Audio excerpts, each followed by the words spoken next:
Hey, this video is going to be about some of the standout players at ELeague Boston Major, specifically the ones that are developing in interesting ways or have returned in interesting ways to their form, where you have to see where they go from this point onwards in the coming tournaments. And at the top of my list, it's going to be Crims. Crims was a fucking god at ELeague Boston Major. He was by far the best player on Fnatic, it and he was fucking incredible. Like, okay, so the reason one of the reasons why I'm picking out Crims is just because during the Swedish schism where he went from Fnatic to Godsent back to Fnatic, he was pretty awful the entire time. And then when he went back to Fnatic, he had that run at the ELeague Major with that weird version of Fnatic with Olaf and Twist. And he basically didn't necessarily return to form, but he showed a strength of form in that one tournament that we hadn't seen in a while. But then he kind of dropped off after that. He was just okay. He was okay to good, average, I'd probably say. That Fnatic roster they improved over time. Like, JW was probably the best version of himself in that roster. Dennis was kind of iffy, but I still think he was pretty good, considering he had just come off of a stint of being an in-game leader. Flesha was pretty terrible. I'd say Olaf got stronger over time, and Crims was just a fundamentals player, but he for me at least, he dipped a lot in that time period when the Fnatic reunion happened. And so I wasn't sure what was going to happen when they kind of broke apart again, and this time they brought in Lekro and Golden. But a part of you would hope that Crims would gain strength, just because the plan seemed to be to create a much more structured and team play style within the team. And that runs straight into Crims's wheelhouse as a strong fundamentals player, a smart player, somebody who can figure out the situation, and if there isn't mass chaos everywhere, he's going to be really fucking good.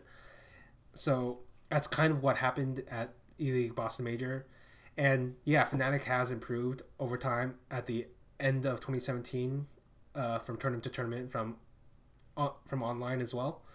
But I haven't seen this level from Crims since the heyday of Fnatic, when he was arguably the best player on that team, consistently at least.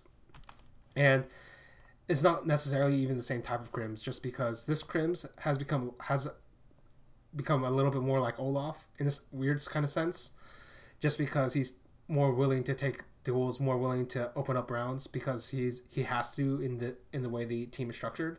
But he's still primarily doing a bunch of Crims stuff. He's still clutching, he's still making smart decisions, smart positions, smart timings.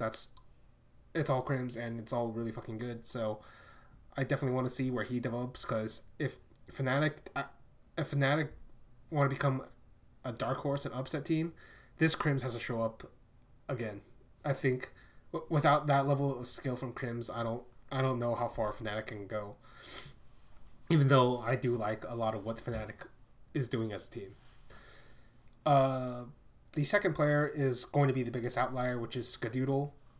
And Skadoodle, the best you could say about him in 2017 was that he was serviceable. He would get you out of the group stages. He'd be pretty decent. He'd be really good against tier 2 teams, but when it came to playoffs, when it came against the best teams, he kind of disappeared off the map. And part of it is because he seemed to be a map specialist. There are some maps he's really fucking good on, like Train, and then other maps he kind of just went nowhere. And as a player, he's taken more and more of a supportive end role in 2017. The biggest impact he was getting on the server was generally in post-plant situations, where if he had an op, he can close it down, or in 1vx situations where he had surprising amount of clutches. But overall, I wouldn't call him a star player in Cloud9, at least that iteration. And I do think, and I am one of those people that would have said, yeah, if you wanted an in-game leader, or if you wanted a better player, he'd probably be the one to go if you're going to do that with Cloud9. Obviously, at this major, the story is different. He really showed up at this major, and I thought he was going to fall off after the group stages, but he didn't fall off. He kept going, and he was like a critical player for the Cloud9 run throughout the entire tournament, and he was hitting a bunch of mid-range shots. He was breaking. He was really fucking holding it down on both sides of the map. It was shocking. At least I consider it shocking, and so even though I am a person who would have said you got to remove this guy eventually if you want to get to the next level, his performance at the ELeague Major is such that you have to give him another chance, see if this goes anywhere, see if this can be consistent.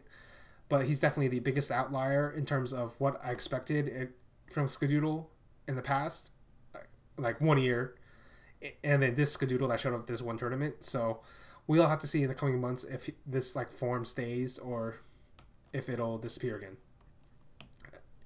The next player on my list is the other Opper, Guardian, who on Twitter I think I said like Skadoodle was the MVP, but on reflection, after rewatching the games, I have to say Guardian was the best player in the tournament. He was godlike in a way we haven't seen since like his prime, basically. Like he was so fucking good.